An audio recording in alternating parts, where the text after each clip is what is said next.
Tole baga nagaan gara chaanaalii kootii dhuftan jecha maqaan koo Waaqtolaa Balaachuun jedhama.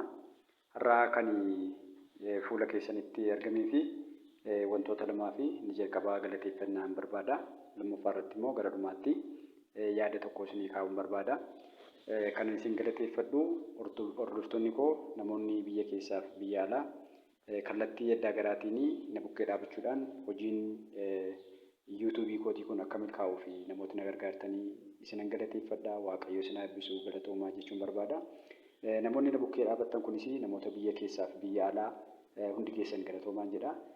Namoonni biyya Itoophiyaa keessatti argamtanii guutumaa guutuutti yeroo ta'u, akkasumas namoonni biyya alaatti argamtanii biyyoota adda addaa keessaa koomentii naa barreessitanii viidiyoo koo ilaaluu turtanii kana tolchii kana immoo irraa hambisi kannaan jettanii baay'ee galatoomaan jedha. Maqaa keessanii tokko lamaan yoon kaasuu barbaade namoonni biyya Ameerikaa keessa namoonni jirtanii, Jarman keessa warri jirtanii, Indooneeziyaa keessa kan jirtanii, Kanaadaa keessa kan jirtanii baay'een hordoftoonni koo galatoomaan jedha. Addumaan biyya keessaati immoo namni ani maqaa dhahee osoo hin galateeffatiin hin darbine barsiisaa Caalii Machaaluu supervaayizira manneen barnootaa waajjira barnootaa Aanaaru kan ta'anii hojiin koo kun akka milkaa'uu fi akkuma namoonni biqilaa dhaabanii biqilaa kana bishaan obaasuudhaanii soorata maluuf itti jijjiiruudhaanii akka inni biqilaan kun guddatu godhanii hojiin koo kun akka milkaa'uu fi kallattii hundumaanii na bukkee dhaabachuun na deeggartanii hojiin kun akka milkaa'ee sadarkaa milkaa'insa guddaa kana akka ga'u na gochuu keessanitti barsiisaa Caalii Machaaluu guddaa galatoomaan jedha. Asirratti galateeffannaan koo kun immoo hojiin koo kun kan hunda keessaniiti jechuudha. Hojii koo bichaa osoo hin taane gara hojii kanaa dhufuudhaaf wantoonni akka kaasanii baroota muraasa darban keessatti barattoonni kutaa 12 qabxiin isaanii baay'ee gaarii kan hin taane nama gaddisiisu ture. Kanarratti hundaa'eetanii gara hojii kanaa dhufe. Hojii kun barataa kanaatii fi kufaatii yookaan immoo qabxiin barataa gadi bu'uu kanaatii fi maaltu fala ani akka barsiisaa tokkootti har'a nartu jira mana barumsaa keessaa nartu barsiisaa jira nama tokko maal gochuutu narra jira kan jedhu qorannoo gaggeesse. Argisiiftuu qorannoo kootii kana rakkoo kufaatii barattootaa yeroo ammaa yookaan immoo qabxii barattootaa gadi bu'uu keessaa baay'een faaktaroonni baay'ee jiraatan iyyuu akka qorannoo kootiitti kan argisiisu akkaataa itti fayyadama sooshaal miidiyaatii fi akkaataa itti fayyadama barattoonni keenya sooshaal miidiyaa wajjin qabanidha.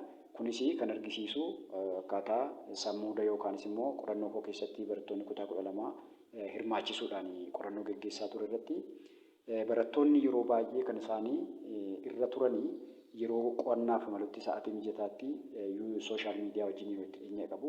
Sooshaal miidiyaa kun immoo kan akka tiiktookii ta'uu danda'a, yuutuubii ta'uu danda'a, feesbuukii ta'uu danda'a. Isaan kanarra jiru. Kanaaf barattoonni kun iddoo kana jiru yookaan sooshaal miidiyaa irra jiru. Ani immoo achitti argee dhiisee deebi'u osoo hin taane mala dabtara barataa bakka barataan jirutti geessu tooftaa jedhuun hojii onlaayinii kana jalqabe jechuudha. Hojii onlaayinii kun yeroo jalqabaatii fi kutaa 12ffaa irratti jalqabe. Kutaan 12ffaa baay'ee fayyadamoo ta'anii baay'ee koomentii naa kennanii baay'ee gara qabxii barattoota isaanii keessatti isaan gargaaru isaan deeggaru hojiin haasaa jalqabanii. Irra darbee immoo barattoota sadarkaa jalqabaa yookaan kutaa 7 fi 8 hojjechuun jalqabe isaan birattis milkaa'insi argadhee baay'ee olaanaadha. Kanaaf dhimmi barnoota yeroo ammaa yookaan barattoota yeroo ammaa deeggaruu kun kan nama hundaati. Kan nama sakanaati kan isa sanaati jechuu osoo hin taane namni biyya kana keessa jiru namni ilmoo qabu, namni obboleessa qabu, namni obboleettii qabu, namni haadhaaf abbaa qabu dirqama isaati jechuudha. Namni kun isa ilaalaa kun immoo isa ilaallatu waan jiru waan hin jirreefi namni yeroo ammaa lubbuudhaan jiru namni kamiyyuu dirqama barattoota deeggaruudhaanii barnoota irratti akka isaan jabaatan gochuun dirqama nama hundumaati jechuudha. Barattoota kana deeggaruun, barattoota kana cimsuun biyya ijaaruudha. Barattoonni egeree boriiti. Kanaaf barattoota keenya bukkee dhaabannu, barattoota keenya adeeggarru, akka obboleessaatti adeeggarru, akka obboleettiitti adeeggarru, akka ilmoo keenyaatti adeeggarru, akka haadhaaf abbaa keenyaatti barattoota keenya adeeggarru.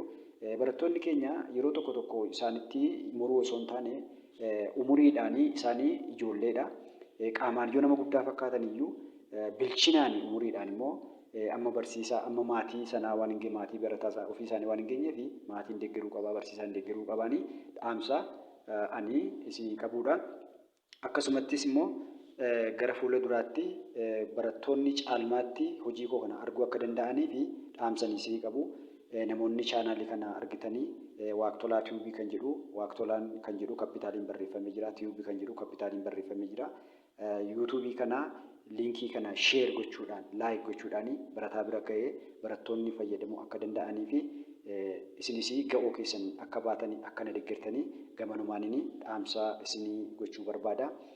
Walumaa galatti ergaan guyyaa har'aa isinitti dubbachuudhaaf as ba'ee fuula keessan dura taa'e kuni tokkoffaa na wajjin hojjechuu keessanii fi yuutuubiin koo kun milkaa'insa guddaa akka milkaa'u sadarkaa miidiyaa guddaa akkasii akka ta'uu fi namoonni na wajjin dhamaatanii na wajjin hojjettanii galanni koo guddaadha. Irra deebi'ee isin galateeffadha. Fayyadamoota akka ta'anii fi namoonni biyya keessaatii fi biyya alaatiifis immoo chaanaaliin kun akka guddatuutii fi gumaacha naa gochaa turtanii galatoomaa Waaqayyo isin haa eebbisu jedha.